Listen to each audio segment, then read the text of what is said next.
ಸನಾತನ ಸಂಭ್ರಮಕ್ಕೆ ಸ್ವಾಗತ. ಗುರುವಿನ ಪ್ರಭಾವ ತುಂಬಾ ಅನುಕೂಲಕರವಾಗಿದೆ. ಗುರು ತುಂಬಾ ಬಲಾಢ್ಯನಾಗಿದ್ದಾನೆ. ಗುರುವಿನ ಒಂದು ಅನುಗ್ರಹ ನಿಮ್ಮ ಮೇಲೆ ಇರ್ತಕ್ಕಂಥದ್ರಿಂದ ಬಹಳ ಒಳ್ಳೆ ಫಲಗಳು ನಿಮಗೆ ಗುರುವಿನಿಂದ ಸಿಗುತ್ತೆ. ಪ್ರಾಪಂಚಿಕ ಜೀವನದಲ್ಲಿ ಸುಖ ಸಂತೋಷಗಳು ಸಿಗುವಂತದ್ದು, ಅನೇಕ ಕಷ್ಟ ಕಾರ್ಪಣ್ಯಗಳಿದ್ರು ದೂರ ಆಗುತ್ತೆ, ಯಾವುದೇ ಒಂದು ಗೊಂದಲಗಳಿದ್ರು ನಿವಾರಣೆ ಆಗುತ್ತೆ. ಮತ್ತೆ ಸ್ವಲ್ಪ ಸಂತೋಷದ ಒಂದು ಘಳಿಗೆಗಳು, ಸಂತೋಷದ ಮೂಮೆಂಟ್ಸ್ ಗಳು ಮನೆತನದಲ್ಲಿ ನಡೆಯುವಂತಹ ಸನ್ನಿವೇಶಗಳು ಕಂಡು ಬರ್ತಾ ಇರತಕ್ಕಂಥದ್ದು. ಇನ್ನು ಒಳ್ಳೆಯ ಧನ ಸಂಪಾದನೆ ಮಾಡ್ಲಿಕ್ಕೆ ಅವಕಾಶವನ್ನ ಮಾಡಿಕೊಡ್ತಾರೆ. ಗುರುವಿನ ಅನುಗ್ರಹ ಹೇಗಿದೆ ಅಂತಂದ್ರೆ ಸಂಪಾದನೆ ಮಾಡ್ಕೊಳ್ಳೋದಕ್ಕೆ ಒಂದು ಒಳ್ಳೆ ಅವಕಾಶ ಇದೆ. ಮತ್ತೆ ಬಂದಿರತಕ್ಕಂತ ದುಡ್ಡನ್ನ ಸರಿಯಾದ ಒಂದು ಪ್ಲಾಟ್ಫಾರ್ಮ್ ಅಲ್ಲಿ ವಿನಿಯೋಗಿಸ್ತಕ್ಕಂತ ಸಾಧ್ಯತೆಗಳು ಕೂಡ ಕಂಡು ಬರ್ತಾ ಇರ್ತಕ್ಕಂಥದ್ದು. ಇನ್ನು ಈ ಹಿತೈಷಿಗಳಿಂದ ಸಹಕಾರ ಸಿಗುತ್ತೆ. ಏನೇ ಒಂದು ಸಮಸ್ಯೆ ಆಯ್ತು, ತೊಂದರೆ ಆಯ್ತು ಅಂತಂದ್ರೆ ಯಾರೋ ಒಬ್ರು ನಿಮ್ಮ ಹಿತೈಷಿಗಳು ನಿಮ್ಮ ಬೆಂಬಲಕ್ಕೆ ನಿಲ್ಲುವಂಥದ್ದು, ಅದರಿಂದ ಸ್ವಲ್ಪ ಮನಸ್ಸಿಗೆ ಸಮಾಧಾನ ಅನ್ನುವಂಥದ್ದು ಆಗುತ್ತೆ. ಏನೋ ಒಂಥರ ಖುಷಿ, ಏನೋ ಒಂಥರ ನೆಮ್ಮದಿಯ ಒಂದು ವಾತಾವರಣ ಸೃಷ್ಟಿಯಾಗುವಂತಹ ಸಾಧ್ಯತೆಗಳು ಕಂಡು ಬರ್ತಾ ಇರ್ತಕ್ಕಂಥದ್ದು. ಇನ್ನು ಈ ಗಣ್ಯ ವ್ಯಕ್ತಿಗಳಿಂದ ಅಥವಾ ಸರ್ಕಾರದವರಿಂದ ಅಥವಾ ಸಾರ್ವಜನಿಕರಿಂದ ನಿಮಗೆ ಒಂದು ಗೌರವಕ್ಕೆ ಪಾತ್ರವಾಗ್ತೀರಿ. ನೀವು ಮಾಡುವಂತ ವೃತ್ತಿ ಜೀವನದಲ್ಲಿ ಆಗಿರ್ಬೋದು, ನೀವು ಮಾಡಿರುವಂತಹ ಸೇವೆಯಿಂದ ಆಗಿರ್ಬೋದು. ಯಾಕಂತಂದ್ರೆ ಕನ್ಯಾ ರಾಶಿಯವರು ಯಾವತ್ತಿಗೂ ಮೃದುವಾಗಿರುವಂತಹ ಸ್ವಭಾವದವರು, ಎಲ್ಲರನ್ನೂ ನನ್ನವರು, ಎಲ್ಲರನ್ನೂ ಪ್ರೀತಿಸುವಂತಹ ಒಂದು ಒಳ್ಳೆಯ ಗುಣದ ವ್ಯಕ್ತಿತ್ವ ಆಗಿರೋದ್ರಿಂದ ಎಲ್ಲರ ಪ್ರೀತಿ ವಿಶ್ವಾಸಕ್ಕೆ ಪ್ರಶಂಸೆಗಳಿಗೆ ಕಾರಣ ಆಗುವಂತಹ ಸಾಧ್ಯತೆಗಳು ಇರೋದ್ರಿಂದ ನಿಮಗೆ ಒಂದಿಷ್ಟು ಮಾನ ಸನ್ಮಾನಗಳು, ಗೌರವಗಳು, ಈ ರೀತಿಯಾಗಿರ್ತಕ್ಕಂಥ ಅವಕಾಶಗಳು ಕೂಡ ಈ ಒಂದು ವರ್ಷದಲ್ಲಿ ನಿಮಗೆ ಕಂಡು ಬರ್ತಾ ಇರತಕ್ಕಂಥದ್ದು.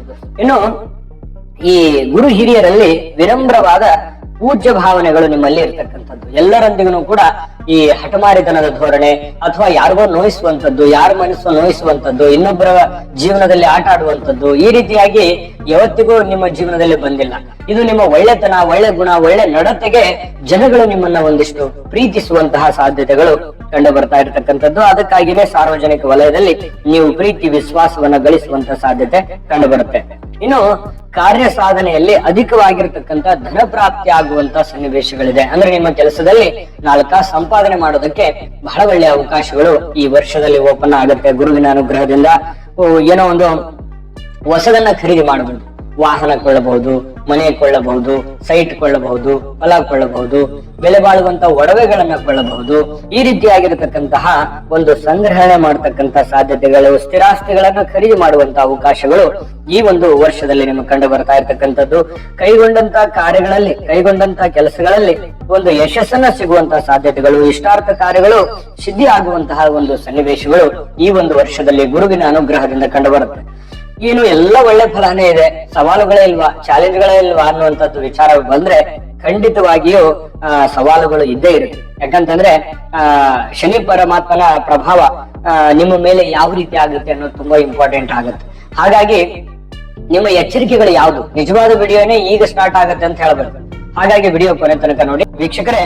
ಈ ಶನಿ ಪರಮಾತ್ಮ ಸಪ್ತಮ ಭಾವದಲ್ಲಿರ್ತಕ್ಕಂಥದ್ದು, 7ನೆಯ ಒಂದು ಶನಿ ಪರಮಾತ್ಮ ತಾಮ್ರ ಪಾದದಿಂದ ಬಂದಿರತಕ್ಕಂಥವನಾಗಿರೋದ್ರಿಂದ ನೋಡಿ ಕೆಲವೊಂದು ಎಚ್ಚರಿಕೆಗಳನ್ನ ನೀವು ಇಲ್ಲಿ ಗಮನಿಸಬೇಕಾಗತ್ತೆ. ವ್ಯಾಪಾರ ಉದ್ಯೋಗದಲ್ಲಿ ಎಚ್ಚರಿಕೆ ಇರಬೇಕಾಗತ್ತೆ, ಜಾಗರೂಕರಾಗಿರ್ಬೇಕಾಗತ್ತೆ, ಹೆಚ್ಚಿನ ಸಮಯವನ್ನ ಕೊಡಬೇಕಾಗತ್ತೆ. ಹೆಚ್ಚಿನ ಪರಿಶ್ರಮವನ್ನ ಪಟ್ಟಿದ್ದೆ ಆದ್ರೆ ಬಹಳ ಒಳ್ಳೆ ಫಲ ಸಿಗುತ್ತೆ. ಉತ್ತಮವಾಗಿರತಕ್ಕಂತ ಧನ ಪ್ರಾಪ್ತಿ ಯೋಗ ಇದ್ರೂ ಕೂಡ ದುಷ್ಟ ಜನಗಳ ಸಹವಾಸದಿಂದ ದುಂದು ವೆಚ್ಚ ಆಗುವಂತ ಸಾಧ್ಯತೆ ಇರುತ್ತೆ. ಒಳ್ಳೆ ಫಲ ಏನೋ ಸಿಗುತ್ತೆ, ದುಡ್ಡೇನೋ ಬರ್ತಾ ಇರುತ್ತೆ, ಆಗುವಂತ ಕೆಲಸ ಆಗ್ತಾ ಇರುತ್ತೆ, ಮತ್ತೆ ಎಲ್ಲ ಏನೋ ಒಂದು ಎಡವಟ್ ಮಾಡ್ಕೊಂಡ್ಬಿಡ್ತೀರಿ, ಅಥವಾ ಯಾವ್ದೋ ಜನಗಳಿಂದ ಮಿಸ್ಗೈಡ್ ಮಾಡ್ಕೊಂಡ್ಬಿಡೋದು, ಅಥವಾ ದುಷ್ಟ ಜನಗಳಿಂದ ಅಥವಾ ದುಷ್ಟ ವಿಚಾರಗಳಿಂದ, ದುಷ್ಟ ನಿರ್ಧಾರಗಳಿಂದ ಸಮಸ್ಯೆಗಳನ್ನ ಎದುರಿಸುವಂತ ಸಾಧ್ಯತೆಗಳಿರ್ತಕ್ಕಂಥದ್ದು. ಇದನ್ನ ಎಚ್ಚರಿಕೆ ರೂಪದಲ್ಲಿ ತೆಗೆದುಕೊಳ್ಬೇಕಾಗುತ್ತೆ. ಬರುವ ಆದಾಯ ಸ್ವಲ್ಪ ಬರುತ್ತೆ, ವಿಳಂಬವಾಗಿ ಬರುತ್ತೆ. ಸ್ವಲ್ಪ ತಡ ಆದ್ರೂ ಕೂಡ ಟೆನ್ಷನ್ ತಗೊಳ್ಳುವಂತ ಅವಶ್ಯಕತೆ ಇಲ್ಲ, ಸ್ವಲ್ಪ ತಾಳ್ಮೆ ಅನ್ನುವಂಥದ್ದು ಬೇಕಾಗುತ್ತೆ. ಇನ್ನು ಸ್ವಲ್ಪ ವ್ಯಾಪಾರಸ್ಥರು ನೀವು ಸ್ವಲ್ಪ ಈ ಏರು ಇಳಿತಗಳು, ಮಾರ್ಕೆಟ್, ಶೇರ್ ಮಾರ್ಕೆಟ್ ಅಥವಾ ನಿಮ್ಮ ಮಾರ್ಕೆಟ್ ಯಾವ ಪ್ರಕಾರದಲ್ಲಿ ಓಡ್ತಾ ಇದೆ ಅನ್ನುವಂಥದ್ದನ್ನ ಅಧ್ಯಯನ ಮಾಡ್ಕೋಬೇಕಾಗುತ್ತೆ. ನೀವು ಯಾವ್ದೋ ಒಂದು ದಾಸ್ತಾನನ್ನ ತೆಗೆದುಕೊಂಡ್ ಬಂದ್ರಿ, ರೇಟ್ ಹೈ ಆಗಿದ್ದಾಗ ತಗೊಂಡ್ ಬಂದ್ರಿ, ಆಮೇಲೆ ರೇಟ್ ಕೆಳಗಡೆ ಬಿತ್ತು, ಈ ರೀತಿ ಆಗಿರ್ತಕ್ಕಂತ ಏರಿಳಿತಗಳು ಕೆಲವೊಂದು ಜನರಿಗೆ ಇರ್ತವೆ. ಇದ್ರ ಬಗ್ಗೆ ಸ್ವಲ್ಪ ಲೆಕ್ಕಾಚಾರ ಇರ್ಬೇಕಾಗತ್ತೆ. ಇನ್ನು ವಿರೋಧಿಗಳು ಉಪದ್ರವ ಇರುತ್ತೆ. ನಿಮ್ಮ ಶತ್ರುಗಳು ಕೂಡ ಇಲ್ಲ ಅಂತಲ್ಲ, ನಿಮ್ಗೆ ಎಷ್ಟು ಜನ ಪ್ರೀತಿಸ್ತಾರೆ ಅಷ್ಟೇ ಜನ ವಿರೋಧಿಸ್ತಾರು ಕೂಡ. ಹಾಗಾಗಿ ಸ್ವಲ್ಪ ಶತ್ರುಗಳ ಬಗ್ಗೆ ನಿಗಾ ಇರ್ಬೇಕು ಅಂತಂದ್ರೆ ನಿಮ್ ಕೆಲಸ ಬಿಟ್ಟು ಅವ್ರ ಬಗ್ಗೆನೆ ನೋಡೋದಲ್ಲ. ಸ್ವಲ್ಪ ನಿಮ್ಮ ಕುಟುಂಬಕ್ಕೆ ನಿಮಗೇನು ತೊಂದರೆ ಆಗದೆ ಇರೋ ತರ, ನೀವೇನು ತಪ್ಪು ಮಾಡದೇ ಇರುವಂತ ರೀತಿಯಲ್ಲಿ ನೀವಾಯ್ತು ನಿಮ್ ಕೆಲಸ ಆಯ್ತು, ಈ ರೀತಿ ಇರುವಂತ ಪ್ರಯತ್ನ ಮಾಡಿ ಸುಮ್ನೆ ಅನವಶ್ಯಕವಾದ ಗೊಂದಲಗಳನ್ನ, ತೊಂದರೆಗಳನ್ನ, ವಿವಾದಗಳನ್ನ ಮೈ ಮೇಲೆ ಎಳ್ಕೊಳ್ಳುವಂತ ಪ್ರಯತ್ನವನ್ನ ಮಾಡಬೇಡಿ. ಮಾಡಿದ್ರೆ ಮನಸ್ತಾಪ ಆಗುತ್ತೆ, ಎಚ್ಚರಿಕೆಯಿಂದಿರಿ. ಇನ್ನು ಅನೇಕ ರೀತಿಯಲ್ಲಿ ಚಿಕ್ಕ ಪುಟ್ಟ ಸಮಸ್ಯೆಗಳಿರ್ತವೆ, ಬುದ್ಧಿವಂತಿಕೆಯಿಂದ ನಿಭಾಯಿಸಿದ್ರೆ ಅದ್ ಯಾವ್ದು ಸಮಸ್ಯೆ ಅಂತಾನೆ ಅನ್ಸಲ್ಲ, ಎಚ್ಚರಿಕೆಯಿಂದಿರಿ. ಇನ್ನು ಮನೆಯಲ್ಲಿ ಮಂಗಲ ಕಾರ್ಯಗಳು ಜರುಗುವಂತ ಸನ್ನಿವೇಶ, ಯಾವ್ದೋ ಒಂದು ಶುಭ ಕಾರ್ಯಗಳು, ಶುಭ ವಿಚಾರಗಳು, ದೇವಸ್ಥಾನಗಳಲ್ಲಿ ಪೂಜೆ, ಯಾವ್ದೋ ಮುಖ್ಯವಾದ ಹರಿಕೆ ತೀರಿಸುವಂತದ್ದು, ಮದುವೆ ಕಾರ್ಯಗಳು, ಎಂಗೇಜ್ಮೆಂಟ್, ಮನೆಯಲ್ಲಿ ಮಗು ಹುಟ್ಟುವಂತದ್ದು, ಅಥವಾ ಯಾವುದೋ ಒಂದು ಶುಭ ಕಾರ್ಯಗಳಲ್ಲಿ ನಿಮ್ಮ ಪ್ರಮುಖ ಪಾತ್ರ ವಹಿಸುವಂತದ್ದು, ಈ ರೀತಿಯಾಗಿರ್ತಕ್ಕಂತಹ ಒಂದು ಸಾಧ್ಯತೆ ಈ ವರ್ಷದಲ್ಲಿ ಕಂಡು ಬರುತ್ತೆ.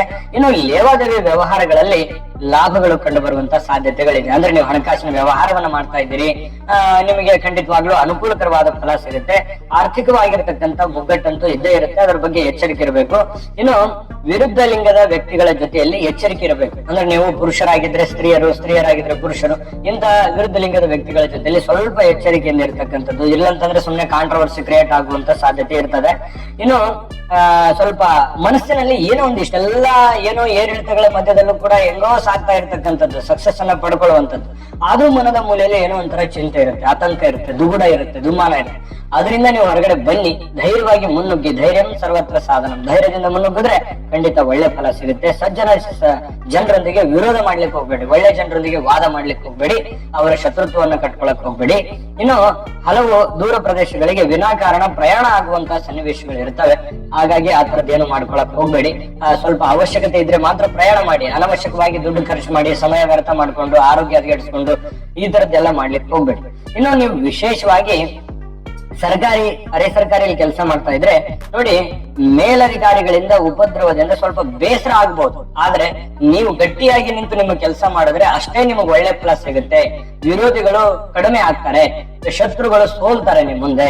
ಇದ್ರ ಬಗ್ಗೆ ನೀವು ಗಮನ ಹರಿಸಬೇಕು. ಹೆಚ್ಚಿನ ಬಡ್ತಿ ಪಡೆಯುವಂತ ಯೋಗಗಳು 50-50 ಇದೆ. ಹೆಚ್ಚಿನ ಪರಿಶ್ರಮ ಪಟ್ರೆ ಅವಕಾಶಗಳು ಕೂಡ ಇದಾವೆ. ಇರುವಂತ ಕೆಲಸವನ್ನ ಸರಿಯಾಗಿ ಅಚ್ಚುಕಟ್ಟಾಗಿ ಮಾಡುವಂತ ಪ್ರಯತ್ನವನ್ನ ನೀವು ಸರ್ಕಾರಿ, ಅರೆ ಸರ್ಕಾರಿಯಲ್ಲಿ ಇರ್ತಕ್ಕಂಥವ್ರನ್ನ ಮಾಡ್ಬೇಕು. ಇನ್ನು ನೀವು ವಿಶೇಷವಾಗಿ ವ್ಯಾಪಾರ ಮಾಡ್ತಾ ಇದ್ದೀರಾ, ವ್ಯಾಪಾರ ಮಾಡ್ತಕ್ಕಂಥವ್ರಿಗೆ ಖಂಡಿತ ಅವಕಾಶ ಇದೆ. ಚಿಕ್ಕ ವ್ಯಾಪಾರ ಇರ್ಬೋದು, ದೊಡ್ಡ ವ್ಯಾಪಾರ ಇರ್ಬೋದು. ಒಟ್ಟಾರೆ ಈ ವರ್ಷದಲ್ಲಿ ವ್ಯಾಪಾರ ಮಾಡ್ತಕ್ಕಂಥವ್ರಿಗೆ ಒಳ್ಳೆ ಫಲ ಇದೆ. ನೀವು ದುಡಿದಷ್ಟು ಕೂಲಿ ಅಂತ ಹೇಳ್ತೀವಲ್ಲ, ದೃಢದಿಂದ ದುಡಿದವರಿಗೆ ದುಡಿದಷ್ಟು ಕೂಲಿ. ಹಾಗಾಗಿ ನೀವ್ ಏನ್ ದುಡಿದಿರ್ತೀರಿ ಆ ದುಡಿದಿದ್ದಕ್ಕೆ ತಕ್ಕದಾದಂತ ಫಲ ಅಂತೂ ನಿಶ್ಚಿತ. ಅಂದ್ರೆ ಒಳ್ಳೆ ಫಲ ಇದು. ಇದು ನೀವೇನು ಪ್ರಯತ್ನ ಪಟ್ಟಿರ್ತೀರಿ, ಪ್ರಯತ್ನಕ್ಕೆ ಸಿಕ್ಕಂತ ಫಲ. ಅದೆಷ್ಟೋ ಜನರಿಗೆ ಪ್ರಯತ್ನ ಮಾಡಿರ್ತಾರೆ, ಫಲ ಸಿಗಲ್ಲ. ಆದ್ರೆ ನಿಮಗೆ ಪ್ರಯತ್ನ ತಕ್ಕಂತೆ ಫಲ ಸಿಗುವಂತ ಸಾಧ್ಯತೆ ಇದೆ. ಇದ್ರ ಬಗ್ಗೆ ಗಮನ ಹರಿಸಬೇಕು. ಸಾಲ ಅನಾವಶ್ಯಕವಾಗಿ ಮಾಡಬೇಡಿ. ಬಂಧು ಮಿತ್ರರು ಅವ್ರ ಮೇಲೆ ಡಿಪೆಂಡ್ ಆಗ್ಬೇಡಿ. ಏನೋ ಸಪೋರ್ಟ್ ಮಾಡ್ಬಿಡ್ತಾರೆ ಅಂತ ತಿಳ್ಕೊಂಡು ಅವ್ರ ಮೇಲೆನೆ ಡಿಪೆಂಡ್ ಆಗ್ಬೇಡಿ. ನೀವು ನಿಮ್ಮ ಮೇಲೆ ಡಿಪೆಂಡ್ ಆಗ್ಕೊಂಡು ಕೆಲಸ ಮಾಡಿ, ಖಂಡಿತ ಒಳ್ಳೇದಾಗ. ಇನ್ನು ವಿದ್ಯಾರ್ಥಿಗಳಿಗೆ ಈ ವರ್ಷದಲ್ಲಿ ವಿದ್ಯಾಭ್ಯಾಸದಲ್ಲಿ ಆಗಾಗ ಅನೇಕ ರೀತಿಯ ತೊಂದರೆಗಳು ಉಂಟಾದ್ರೂ ಕೂಡ ಸಾಧನೆ ಮಾಡೋದಕ್ಕೆ ಏನೂ ಅಡ್ಡಿ ಇಲ್ಲ. ಹೆಚ್ಚಿನ ಪರಿಶ್ರಮ ಪಡಬೇಕು, ಮೊಬೈಲ್ ಬಳಕೆ ಕಡಿಮೆ ಮಾಡ್ಕೋಬೇಕು, ಓದಿನ ಕಡೆ ಹೆಚ್ಚಿನ ಆಸಕ್ತಿ ಕೊಟ್ರೆ ಖಂಡಿತ ಒಳ್ಳೆ ಫಲ ಅಂತೂ ವಿದ್ಯಾರ್ಥಿಗಳ ದಿಸೆಯಲ್ಲಿ ಖಚಿತವಾಗಿದೆ ಅನ್ನುವಂಥದ್ದಂತೂ ಸ್ಪಷ್ಟ. ಇನ್ನು ಯಾವ ಒಂದು ವಾರ, ಯಾವ ನಕ್ಷತ್ರ, ಯಾವ ತಿಥಿ, ಯಾವ ಯೋಗ ಕರಣಗಳು ನಿಮಗೆ ಘಾತಕವಾಗ್ತವೆ ಅನ್ನೋದ್ರ ಬಗ್ಗೆ ನೋಡೋಣ. ಅದಕ್ಕಿಂತ ಮುಂಚೆ ಈ ವಿಡಿಯೋ ನಿಮಗೆ ಉಪಯೋಗ ಆಗಿದೆ ಅಂತ ಭಾವಿಸಿದೀವಿ. ಉಪಯೋಗ ಆಗಿದ್ರೆ ಲೈಕ್ ಮಾಡಿ, ಶೇರ್ ಮಾಡಿ, ನಮ್ಮ ಚಾನಲ್ ಸಬ್ಸ್ಕ್ರೈಬ್ ಮಾಡ್ಕೊಳ್ಳೋದನ್ನ ಮರಿಬೇಡಿ.